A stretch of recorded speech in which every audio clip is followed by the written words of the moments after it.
I've started. Their defense did its job, yielded no points. Now it's the offense's turn. And how much fun is that when you set things up to start a half, and you just tell you guys, hey, if you can shut them down, get it back for our offense, we can roll. And they played out perfectly. Now, can the offense do what they wanted to do at the half, which is find those weaknesses and now attack them and score some points. And break this tie. Here's a 2nd and 5 now from the 25. They'll try and run with their fullback. And trying to push forward, but he is going to be stuffed up in the backfield. It's a loss of 2, now 3rd down. Brings up 3rd and 7. Come on, set, 8, read.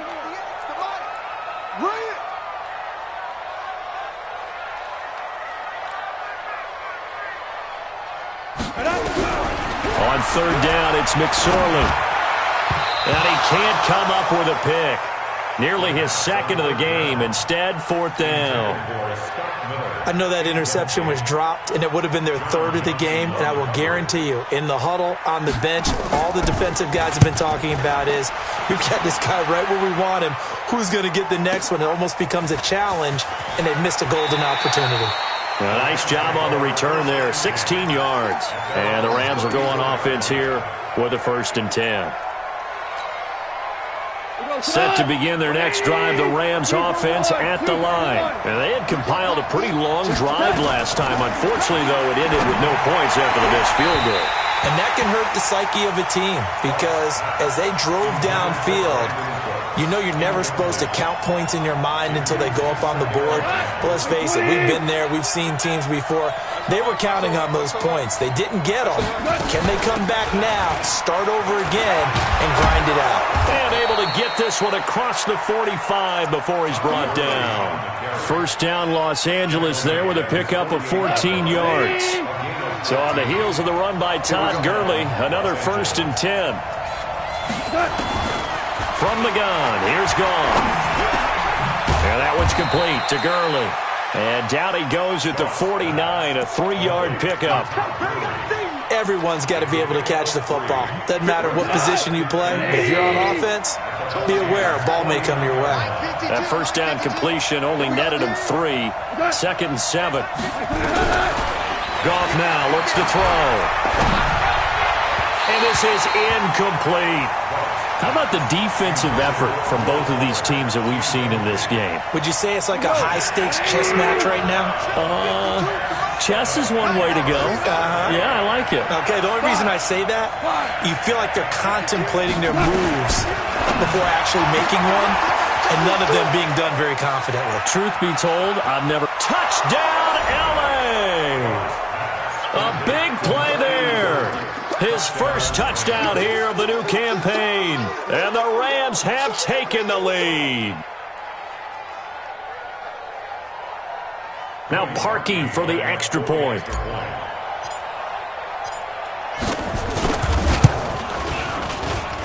And he's got it. It's now a 14-7 ball game. Next the score, Rams 14, Buccaneers 7. The kickoff unit is out on the field, and they will send this one away. This fielded a few yards into the end zone. And all that work, but he stopped where he ultimately would have been, and he's simply taken a knee, and that's the 25-yard line.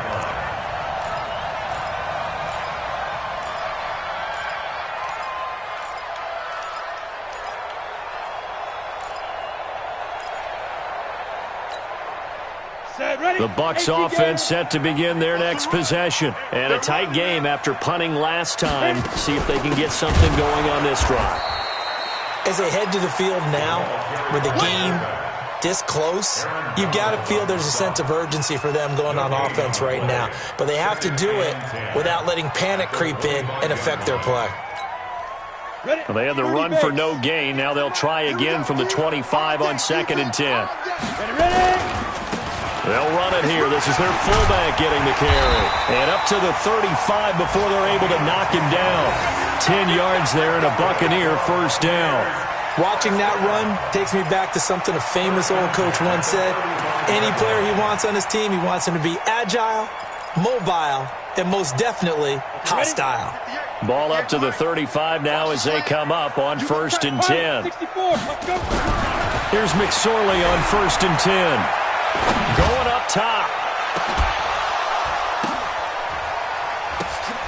And he's going to be intercepted a 3rd time. Picked off by David Long. And a great return as he takes us up just shy of the 45.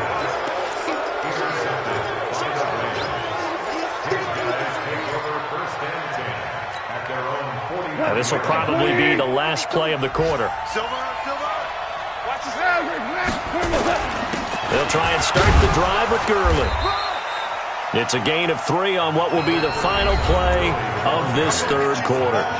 Offensively with the lead, you want to run the ball, keep the clock going, but you also want to still kind of be in attack mode too, right? So how do you do that and not come back on your heels? Yeah, think about all the practices we've watched where they have that tempo period to go over things just like this, where they describe the scenario, tell you what they're looking for, and make sure that they're still attacking, yet at the same time not going so fast as to leave too much time on the clock. Now it's Gurley. And he works his way forward for about 4 up to the midfield stripe. The recipe's pretty simple, I think, right? Just give your superstar the ball, continue to feed him. Yeah, don't overthink this one, right? Make sure he's touching the football, but you're also counting on his intelligence in playing the game as well. If it's not there, don't force the run. Just make sure you hang on to the football and keep the clock ticking. Nowhere to escape, and he goes down. Credit the sack to Vita Vea. You never want to give up a sack. From the O-line's perspective, they hate it for several reasons, especially because they felt like they let little brother down back there in the pocket. Oh, no doubt. They have a ton of pride, and they go into every job wanting to keep that guy clean. They want that uniform with no grass stains, no dirt, nothing on it, but it's really, really difficult. You're talking about some terrific athletes who are trying to put him on the ground.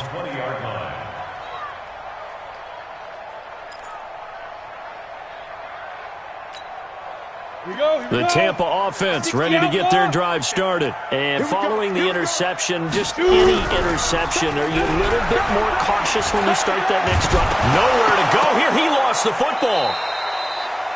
I'll call it luck or skill, whatever the case is. They're feeling good about just keeping the football there. Yeah, the biggest thing that they're calling it now, our ball. I mean, they don't care if it was luck or skill. Boy, the panic that jumps up in your chest when that ball's on the ground, whether you get it or your teammate gets it, just as long as you retain possession, that's all you're looking for. Now, meanwhile, a pass that should have been intercepted, but it winds up falling incomplete. I want to go back to something you said in the first quarter about winning. Is it a positive? It is a positive. Okay. About winning the turnover battle. As a visiting team, as an underdog, you were right. They've done just that, and look where it's gotten them. It's part of the formula. When you go on the road, as you mentioned, being an underdog, winning the turnover battle is a big key, and this one's playing out in this one. Now McSorley. Yeah, that one's going to be knocked away and incomplete. Not only was the call spot on, how about the execution of that defense right there? Zone was absolutely locked up tight. He was trying to force it in there on 3rd down. But if there's a time to force it, he felt like he needed to make a play, right? Yeah, exactly right. 3rd down, you got to try and find something.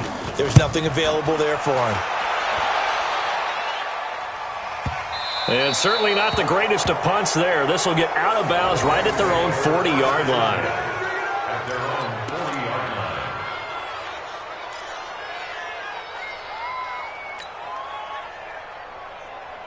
Set to begin their next drive, the Rams offense at the line. They've got the lead. Last time had to punt it, though. What's the key to this drive? I think it's leverage. The big guys up front. You know the motivational speech on the sideline is, guys, give us an opportunity. Protect the passer, create space for our runners, and let's go ahead and get these guys. Low man wins. Let's go do it on this drive. We'll watch that leverage on this drive. Back to the workhorse today. It's Gurley. And down he goes at the 49, a 3-yard pickup. And it appears we've got a member of the Rams shaken up on that last play. Well, he gets attended to. We'll step aside. The offense on 3rd down tonight, they've converted just 2 for 6 thus far. They're looking at 3rd and the nose of the football. Back to the ground, this time with Jones. And he's going to have a 1st down as he's brought down at the 44-yard line. 7 yards there, good enough to move the sticks. I'm guessing you'd say this is kind of the key here. Grind out some yardage, work on that clock, see if you can continue to tick it down. Definitely, you want to bleed things out at this point, right? Continue to possess the football, gain some yardage, and put the onus on the defense. Do they have to use timeouts? What are they going to do to stop you? You're taking charge. It's a 6-yard pickup, and it gets them to 2nd and 4. Good gain there on first down. It keeps them in a running situation, probably. They did everything right on that play, didn't they? They got the leverage up front, good blocking, nice hole for him, ends up picking up nice yardage, stays in bounds to keep the clock rolling. They are in charge of this scenario right now. They want to stay that way. And not in any rush offensively. The Rams on 3rd down, 3 for 7 so far in this game. This is 3rd and 4. Now gone. This is caught. It's Cooks. And he's able to get it to the 31, and that's enough for the first. 5th catch of the afternoon, and that gives him a first down. Clock running, under 4 to play now as they come up on 1st and 10. They go back to the ground with Jones. This will be stopped about 2 yards shy of the marker. 8-yard gain, 2nd and 2. Well, at this stage, that's exactly what you want offensively. Good run on first down, stay in bounds, keep that clock rolling. And look at that play chart that the play caller has in his hands right now. That's what you got to focus in on, because that's divided up by sections. And right now, he's looking at that 4-minute offense section. What running plays do we have to bleed down the clock and take care of the football? Right now, they're executing really well. The battle in the trenches never more important than right now. This is 3rd and inches. Go.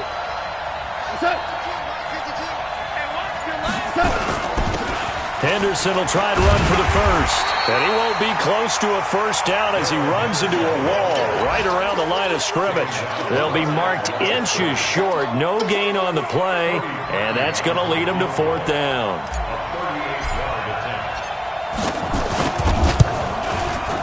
And that is no good.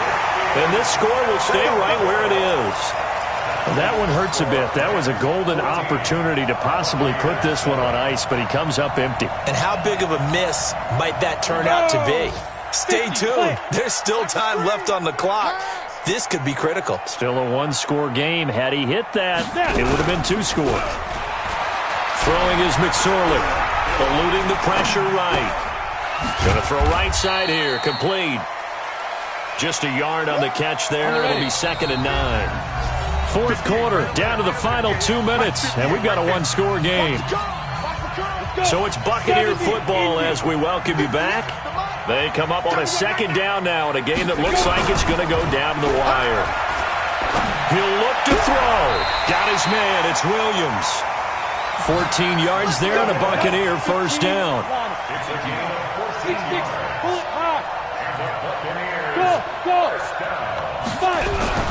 He's back to throw. And he will find his man on the outside. And he'll get it out to midfield. Looks like, they'll spot it right at midfield at the 50.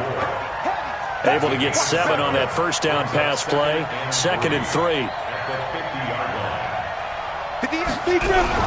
From the midfield stripe, they'll look to throw. Escaping the pressure right. He's going to let it fly. This is caught inside the 15. That one goes for 36 yards. In a 2-minute drill, we often talk about taking care of the football, but sometimes it's just a matter of who wants it more. How about him going up top on a 50-50 ball and taking it away for a big play? Back to throw. And he can't get a throw away. He's taken down. Now the Bucs going to use the first of their timeouts as they stop it here with just under 40 seconds to go in the game. Gotta imagine the pass rush will be equally intense here on 2nd down following the sack. It's 2nd and 18.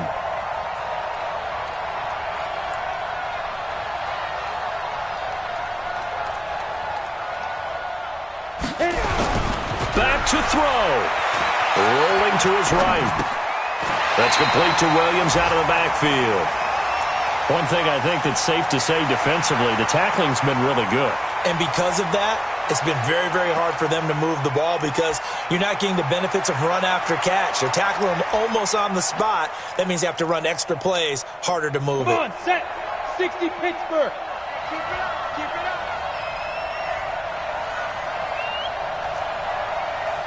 Ready? They'll look to throw. That's incomplete, but there is a flag down, so hang on. A big call coming on third down. So the pass incomplete in the end zone, but contact and pass interference. And now where does the ball get placed? At the 1 yard line. 1 yard line. They gave up excellent real estate on that one. That's going to run really, really well for the guy. And yes, he's into the end zone. So they get the late score they needed. And now the extra point can tie this thing up in the final minute. Don't forget the extra point. It's up and good. And, partner, we've got a tie game here in the fourth.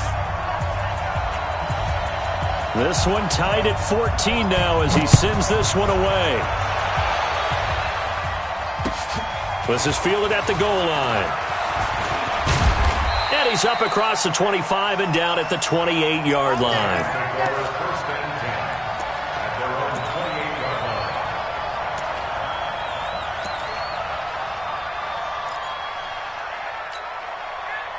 Set to begin their next drive, the Rams offense at the line. They have a little bit of time here to get into field goal range, not much. In a tie game, you don't want to do anything crazy, right? I agree with you on that one. Risk-reward, okay? If you go for it, what is the absolute reward on this? But the risk... And this is going to be intercepted.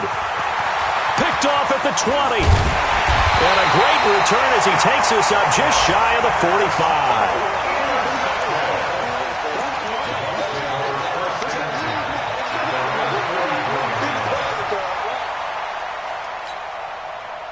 The Bucs offense set to begin their next possession. They can still get into field goal range, partner. They got to work quickly, though. I agree with you totally.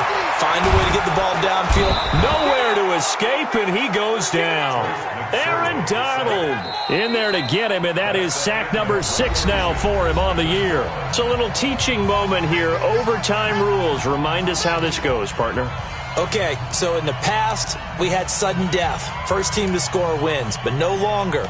Now, if the team receives the ball, scores a touchdown, they win the game. If they kick a... So we're right back where we started, all even as the kick's away. This will be fielded on the back line of the end zone. And he's able to get it across the 20, but not by much, as he's marked down at the 21-yard line.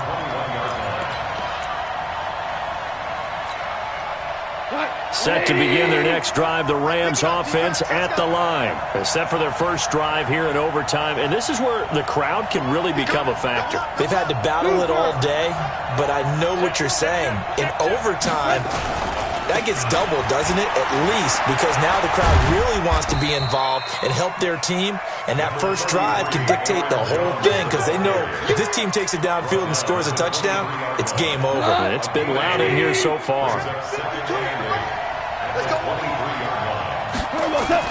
First throw in overtime for Goff. That's complete to the tight end, Everett. And they get him down, but not before he takes it across the 40-yard line. 19 yards to pick up there. Move the chains.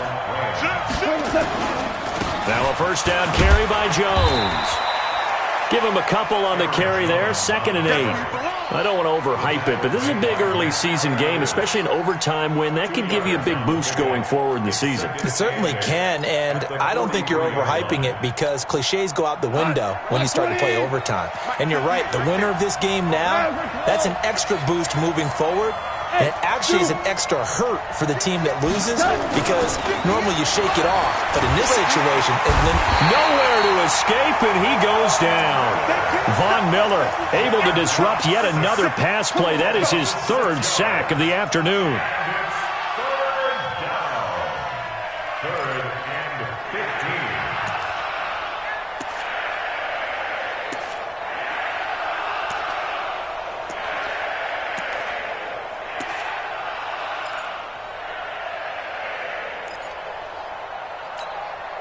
So Goff He'll try to refocus after the sack. The Rams now set up with a tough one, a 3rd and long.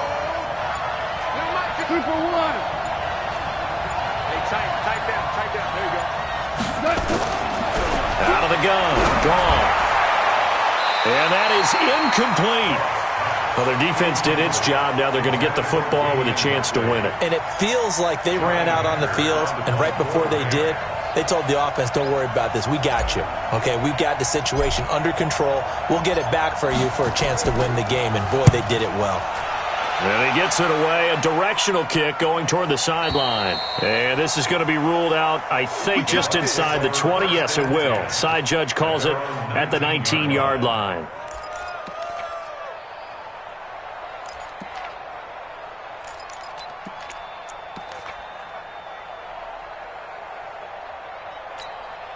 Here we go. The Tampa offense ready to get their drive started. Their defense did its job, got the stop. All they need is 3, and this is over. Couldn't have done much else other than score themselves and end it. But they turned it back over to them, and now all they need is a field goal to win the game. An excellent job by the defense. Can the offense finish things off? Well, part 1 is done, now part 2. Looking for more there on 1st down, but this throw downfield, incomplete. Mike Evans, the one he was looking for. But it's going to be 2nd down. So now 2nd and 10 after the incompletion on 1st down. 2nd and 10, it's McSorley. Now the pressure comes and he goes down. Just inside the 10, back at the 9.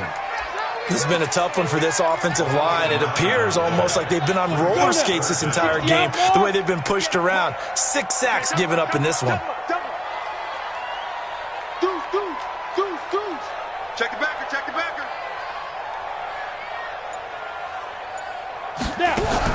Here's McSorley now, 3rd and long. They shakes him off. And he's going to go down. Back at his own 5-yard line, it's a sack. Aaron Donald in there to get him, and that is sack number 6 now for him on the year. Here now, Johnny Townsend on for a very important punt here in overtime. Here now, Johnny Townsend as the drive goes backwards, so he's on to punt it away. So a short drop, but he's able to get it out, and this is a good kick. Here's Jackson to return. Excellent work on the run back there, 33 yards. And the Rams are going to start this drive in great field position as they take over.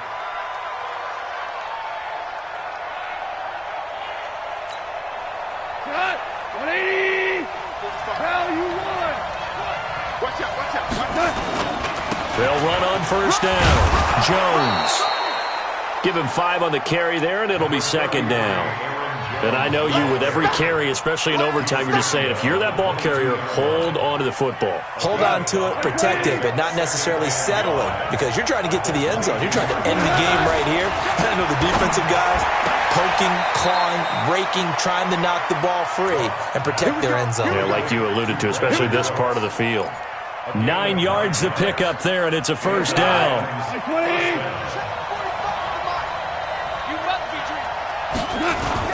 On 1st down, Jones looking for a seam but finding none. He'll get back to the line of scrimmage, and that's it. No gain on the play there, 2nd down.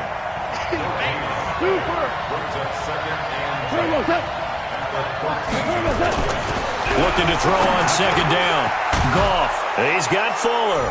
And he'll get into the end zone. Touchdown, Rams. Now, partner, a great game that we got to see and making it extra special. Not only did I get 4 quarters with you in this one, I got some overtime. A little whipped cream on top. Look at you, trying to make this whole thing palatable. I just want you to pay for my meal later. You really just wanted 4 quarters what you wanted. But how much fun was that? We had that type of a game where we got us to overtime, and then we get the dramatic ending to finish things off as well. What a game. So for L.A., they get back in the win column as they move to 2-1 now on the year. And they'll get another road date next week as their opponents will be the Seattle Seahawks. Meanwhile, for the Buccaneers, they too will exit with a 2-1 record. And they'll try to rebound next week as they head to Glendale to take on the Cardinals. Thanks for tuning in, everybody. Alongside Charles Davis, we thank our entire crew. I'm Brandon Gaudin. This is the NFL on EA Sports.